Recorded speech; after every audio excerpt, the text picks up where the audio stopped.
भगवान की जय हो। श्री कृष्ण भगवान की जय हो। हरि ओम।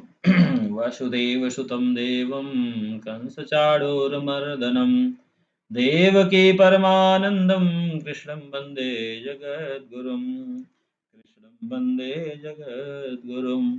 कृष्णं वन्दे जगद्गुरुं। सच्चिदानन्दरूपाय विश्वोत्पत्त्यादिहेतवे तापत्रयविनाशाय श्रीकृष्णाय वयं नुमः। श्रीकृष्णाय वयं नुमः। श्रीकृष्णाय वयं नुमः। परम मंगलमय परात्पर पारब्रह्म परमेश्वर अखिलेश्वर अकारण करुणा करने वाले भक्तवांछा कल्पतरु पीताम्बरधारी नंदनंदन भगवान श्री कृष्ण के चरणों में कोटि साष्टांग प्रणाम करते हुए मित्रों, आज गीता का परिमाण और पूर्ण शरणागति के बारे में मैं अपनी वाणी रूपी पुष्प भगवान श्री कृष्ण के चरणों में अर्पित करता हूँ और आपसे भी निवेदित करता हूँ मित्रों। बोले सच्चिदानंद भगवान की जय हो।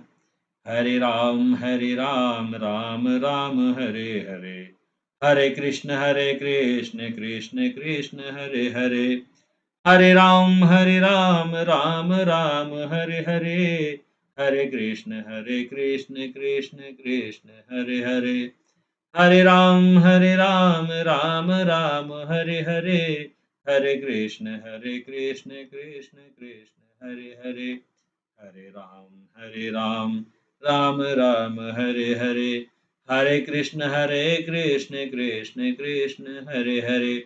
बोले सच्चिदानंद भगवान की जय हो।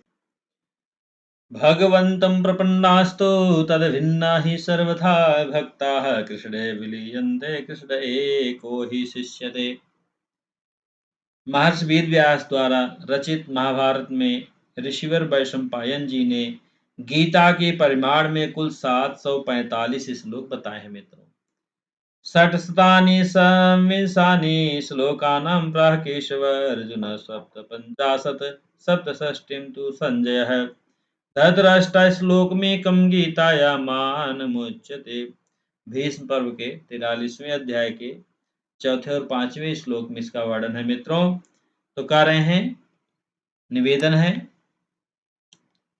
गीता में भगवान श्री कृष्ण ने 620 श्लोक कहे हैं, अर्जुन ने 57 श्लोक कहे हैं, संजय ने 67 श्लोक कहे हैं और धृतराष्ट्र ने 1 श्लोक कहा है। यह गीता का परिमाण कहा जाता है मित्रों।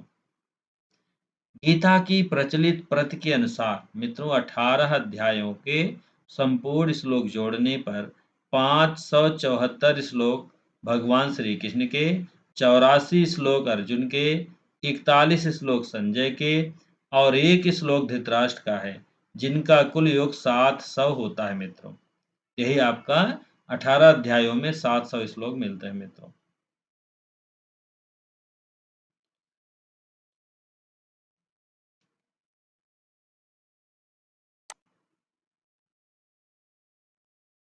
श्रीमद् भगवत गीता के प्रथम अध्याय को देखने से पता चलता है कि अर्जुन युद्ध के लिए पूर्ण रूप से तैयार हैं।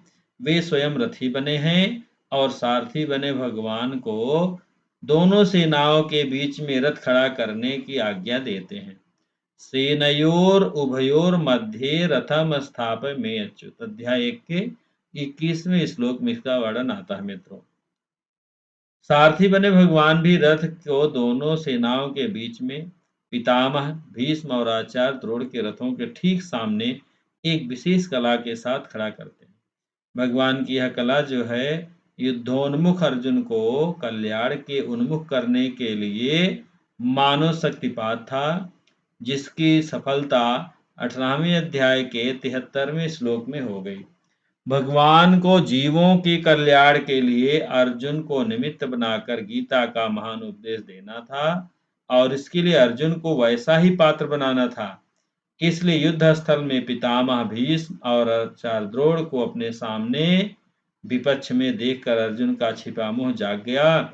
इतना ही नहीं, भगवान ने स्वयं कहा भी कि हे पार्थ, युद्ध के लिए एकत्र हुए इन कुरुवंशियों को देख लो। वाच पार्थ पैशेतान समवेतान कुरुनिति, अध्याय के 25वें श्लोक में इसका वर्णन आता है मित्रों।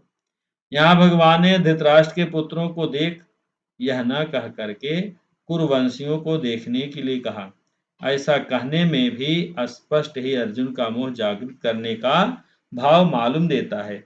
यदि भगवान उवाच पार्थ पश्येतान संवेतान कुरुनित की जगह उवाच पार्थ पश्येतान धातराष्ट्रान समानिति कह देते तो शायद अर्जुन का मोह जो है जागृत न होकर युद्ध करने का उत्साह ही विशेष बढ़ता, क्योंकि धातराष्ट्रस्य दुर्बुद्धे युद्धे प्रेचिकीर्षवः अध्याय 1 के 23वें श्लोक में इसका वर्णन तो आता है।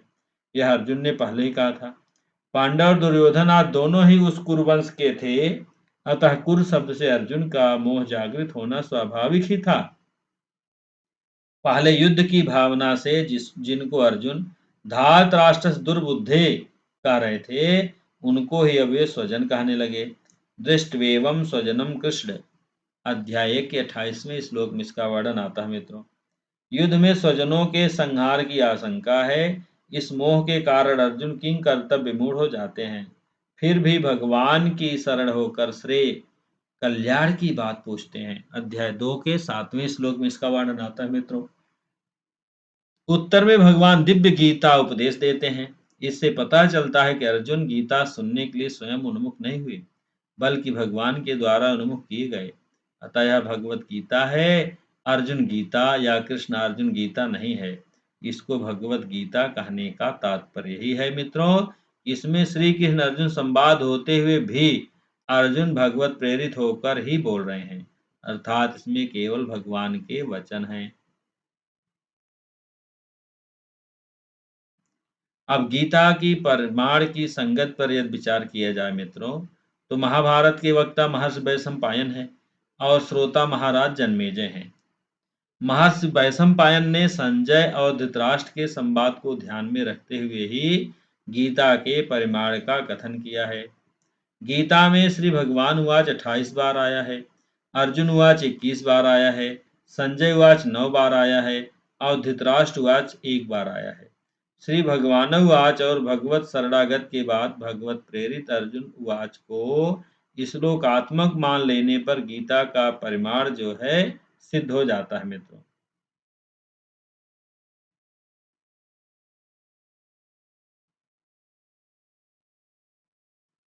गीता परिमाण के अनुसार भगवान के 620 श्लोक हैं, जबकि गीता की प्रचलित प्रत के अनुसार 574 श्लोक ही होते हैं। अतः अब शेष 46 श्लोकों पर विचार करना है। संपूर्ण गीता को देखने से पता चलता है कि भगवान के हृदय में 28 बार बोलने का भाव जागृत हुआ है। इन 28 वाचों को श्लोक गणना में मान लिया जाए मान लेना चाहिए। ये श्री भगवान उवाच होने से मंत्र स्वरूप है। इन भावमय भगवत श्लोक के मंत्र दृष्टा संजय हैं। इसी प्रकार भगवत शरणागत के बाद तत्व जिज्ञास के रूप में भगवत प्रेरित अर्जुन दूसरे अध्याय के 54वें श्लोक से 18वें अध्याय के पहले श्लोक तक 17 बार बोलते हैं। अतः 45 वाच आप और से मंत्रवंत हैं। इन 45 वाचों को गीता की प्रचलित प्रत के अनुसार भगवान के कहे हुए 574 श्लोकों के साथ जोड़ देने पर 619 श्लोक भगवान के हो जाते हैं। गीता की प्रचलित प्रति में अंतिम अर्जुन वाच अध्याय 18 के पहले श्लोक में आता है। मित्रों, के बाद 18वें अध्याय का 73वां श्लोक भी अर्जुन का है, किंतु गीता परिमाण में अर्जुन वाच सहित एक श्लोक मानकर उसे भगवान के श्लोकों में ही सम्मिलित किया गया है। इसके कारणों का उल्लेख भी मिलता है। मित्रों, भगवत प्रेरित अर्जुन है। भगवान का अथवा किसी जीवन मुक्त महापुरुष का भाव जब किसी जीव के कल्याण का हो जाता है, तब उसका उसी क्षण कल्याण निश्चित हो जाता है, जबकि उसे इसका उसी क्षण अनुभव नहीं होता। इसका पता तो उसे बाद में चलता है, कारण कि जब उसमें रहने वाली कमियों को भगवान अथवा महापुरुष उस जीव के द्वारा शंकाओं के रूप में प्रकट कराकर दूर कर देते हैं, तब उसको अपने कल्याण भगवान से साधर्म का पता चलता है। ऐसे ही अर्जुन ने जब एक अक्षौहिणी नारायणी सेना को छोड़कर केवल भगवान को ही स्वीकार किया, उसी समय भगवान के हृदय में अर्जुन के कल्याण का भाव जागृत हो गया। मित्रों, कारण कि जब साधक वैभव का त्याग करके केवल भगवान को स्वीकार कर लेता है, तब उसके कल्याण का उत्तरदायित्व भगवान पर आ जाता है मित्रों। भगवान का भाव अर्जुन के कल्याण का हो जाने से अर्जुन का कल्याण तो निश्चित ही हो गया, पर उनमें रहने वाली कमियों को दूर करने के लिए भगवान उनसे शंकाएं करवाते हैं और उनका समाधान करके उन्हें वैसे ही नष्ट कर देते हैं मित्रों। गीता को देखने से, गीता को पढ़ने से मित्रों जितना अध्ययन बारंबार करेंगे, पता चलता है कि भगवत शरणागत के बाद भगवत प्रेरित अर्जुन 17 बार बोलते हैं। शरणागत के बाद अर्जुन सबसे पहले दूसरे अध्याय के 54वें श्लोक में स्थित प्रज्ञ के लक्षण आदि की बात पूछते हैं। यहाँ भगवत प्रेरित अर्जुन ही बोल रहे हैं। अगर अर्जुन भगवत प्रेरित न होते तो उनकी शंकाएं युद्ध के विषय में ही होती। वे ऐसी शंकाएं ही करते कि युद्ध करना चाहिए या नहीं, अथवा युद्ध कैसे करें आदि, क्योंकि वे युद्ध का उद्देश्य लेकर ही कुरुक्षेत्र में आए थे। परंतु यहाँ अर्जुन ऊंचे से ऊंचे अध्यात्म तत्व की बात पूछ रहे हैं। इससे सिद्ध होता है कि अध्यात्म विषय की वे शंकाएं जो अर्जुन के अंतःकरण में थी, भगवान की प्रेरणा से जाग उठी। उन्हें ही भगवत प्रेरित अर्जुन पूछ रहे हैं। भगवान की शरणागत स्वीकार करने के बाद मित्रों, भगवत प्रेरित अर्जुन द्वारा लोकोपकारक के लिए की हुई शंकाओं के आरंभ में अर्जुनवाद रूप श्लोक महर्षि वेद व्यास के द्वारा लिखे गए हैं और इन श्लोकों को उन्होंने गीता परिमाण में भगवान के ही श्लोक माने हैं, ऐसा प्रतीत होता है। महर्षि वेद व्यास जी अधिकार लेकर आए हुए कारक महापुरुष हैं। उनके कहे हुए श्लोकों को इधर उधर करने का किसको अधिकार है? उनके द्वारा किए गए वेदों के 4 भाग आज भी 4 ही माने जाते हैं। गीता में भगवान के लगातार बोलते रहने पर भी भगवान के उपदेश को स्पष्ट रूप से समझाने के लिए वेद व्यास जी ने उसे भिन्न भिन्न अध्यायों के रूप में विभक्त करके चौथे, छठे, 7वें, 9वें, 10वें, 13वें, 14वें, 15वें और 16वें अध्याय के आरंभ में पुनः श्री भगवानुवाद रूप श्लोक देकर उनको भगवान के श्लोकों में सम्मिलित किया है मित्रों। ऐसे ही भगवत प्रेरित अर्जुन द्वारा की हुई शंकाओं के श्लोकों के आरंभ में अर्जुनवाच रूप श्लोकों को भी भगवान के ही श्लोकों में सम्मिलित किया गया है मित्रों। उन श्लोकों में शंकाएं अर्जुन की अपनी होने से उन श्लोकों को अर्जुन के श्लोकों के साथ ही परिमाण में सम्मिलित किया गया है। शिष्य होते ही मनुष्य गुरु के साथ अभिन्न हो जाता है। जब तक शिष्य में शंकाएं रहती हैं मित्रों, तब तक उसका गुरु से अलगाव रहता है। शिष्य की शंकाएं व्यक्तिगत होने से ही उसका गुरु के साथ शंका समाधान रूप संवाद होता है। अर्थात गुरु के साथ अभिन्नता होते हुए भी जहाँ गुरु शिष्य का संवाद होता है, वहाँ गुरु और शिष्य में भेद रहता है। ऐसे ही शरणागत होने के बाद अर्जुन भगवान के साथ अभिन्न हो जाते हैं, परंतु जब तक उनमें शंकाएं रहती हैं, तब तक उनका भगवान से अलगाव रहता है। कारण कि अगर दूसरे अध्याय के 54वें श्लोक से लेकर 18वें अध्याय के पहले श्लोक तक आए अर्जुनवाच के बाद कहे हुए श्लोक अर्जुन की व्यक्तिगत शंकाओं के द्योतक नहीं होंगे, तो श्री कृष्ण अर्जुन संवाद ही सिद्ध नहीं होगा। अतः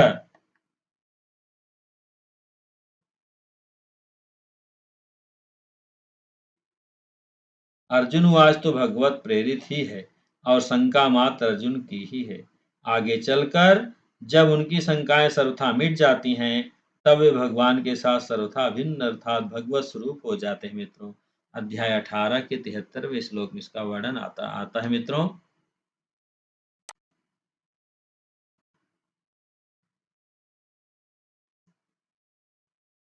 मित्रों, भगवान और संत महात्माओं की वाणी में कई जगह ऐसा पाया जाता है कि वे स्वयं ही साधक बनकर प्रश्न करते हैं और गुरु बनकर उत्तर देते हैं। जैसे अनुगीता महाभारत में स्वयं भगवान ने अर्जुन के प्रति यह रहस्य प्रकट किया है, अहम गुरुर्महाबाहो मना शिष्यम च विद्धि में। त्वत्प्रीत्या गृहमेतच्च कथितं ते धनंजय। महाभारत के अश्वमेधिक पर्व में 91वें श्लोक के 51वें अध्याय के 46वें श्लोक में इसका वर्णन आता है मित्रों। हे महाबाहो, मैं ही गुरु हूँ और मेरे मन को ही शिष्य समझो। हे धनंजय, तुम्हारे स्नेह बस मैंने इस रहस्य का वर्णन किया है। इतना ही नहीं मित्रों, श्री शंकराचार्य जी महाराज की वाणी में भी ऐसा आता है कि वे स्वयं ही शिष्य बनकर प्रश्न करते हैं और स्वयं ही गुरु बनकर उत्तर देते हैं। अपार संसार समुद्र मध्ये समज्जतो में शरणम किमस्ते गुरु कृपालो कृपया वदैत विश्वेश पादाम्बुज दीर्घ नौका। प्रश्नोत्तरी में है, शंकराचार्य प्रश्नोत्तरी में आता है मित्रों।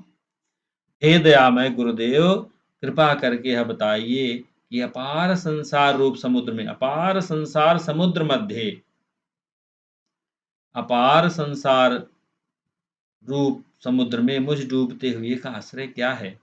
तो गुरु का उत्तर मिलता है, विश्वपति परमात्मा के चरण कमल रूप जहाज ही आपकी नौका है। इसी प्रकार 18वें अध्याय के 72वें श्लोक में भी अर्जुन का मोह नष्ट हुआ या नहीं, यह जानने के लिए भगवान का प्रश्न नहीं है, कारण कि भगवान सर्वज्ञ हैं। वे नाटक के सूत्रधार की तरह संसार रूप नाटक को पूरा जानते हैं। वे जानते हैं कि अर्जुन का मोह नष्ट हो गया है, इसलिए वे 18वें अध्याय के 66वें श्लोक में अपने उपदेश का उपसंहार कर देते हैं और फिर गीता श्रवण के अनधिकारी और अधिकारी का वर्णन करके गीता का महात्म बता देते हैं मित्रों।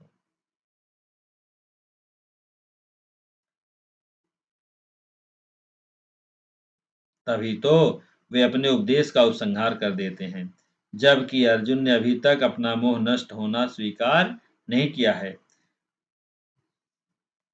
इसको जानने के लिए ही किसी भी परीक्षक को, अन्य परीक्षक तो परीक्षार्थी क्या जानता है, इसको जानने के लिए ही उसकी परीक्षा लेता है, पर भगवान की परीक्षा जीव भक्त को उसकी वास्तविक स्थिति जानने के लिए होती है। अर्थात वे दिखाते हैं कि तू देख ले तेरी स्थिति कहाँ तक है। भगवान तो सर्वज्ञ है मित्रों, वे जानते हैं, इसका प्रमाण गीता में ही मिल जाता है। जैसे 11वें अध्याय के पहले श्लोक में आया है, मोह अयम विगतो मम, कहकर अर्जुन अपने मोह का चला जाना स्वीकार करते हैं, परंतु भगवान सर्वज्ञ होने से जानते हैं कि अभी अर्जुन का मोह नष्ट नहीं हुआ।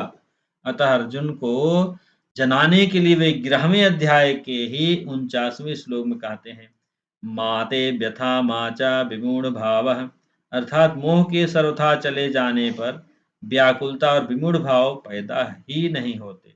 परंतु भैया अर्जुन, तुझे व्याकुलता और विमूढ़ भाव दोनों ही हो रहे हैं, अतः तू देख ले कि अभी तेरा मोह सर्वथा नष्ट नहीं हुआ है। आगे चल करके अध्याय 18 के 66वें के बाद कहते हैं, भगवान अर्जुन की स्वीकृति के बिना ही यह जान जाते हैं कि अब उनका मोह सर्वथा नष्ट हो गया है और वे मेरे साधर्म को प्राप्त हो गए हैं।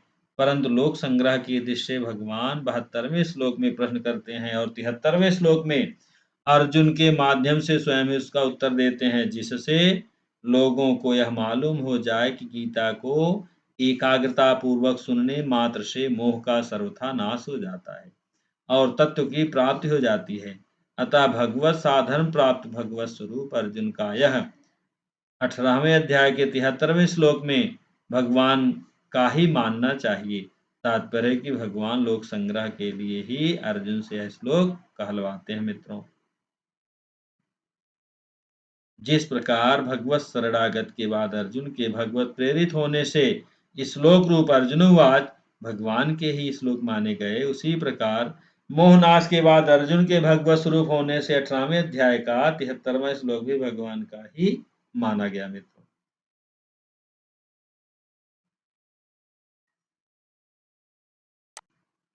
मित्रों, भगवान की तो स्मरण मात्र से ही जीव का कल्याण हो सकता है, पर गीता को देखने से पता चलता है कि भगवान का अर्जुन में उपयुक्त चारों ही प्रकार से शक्तिपात है।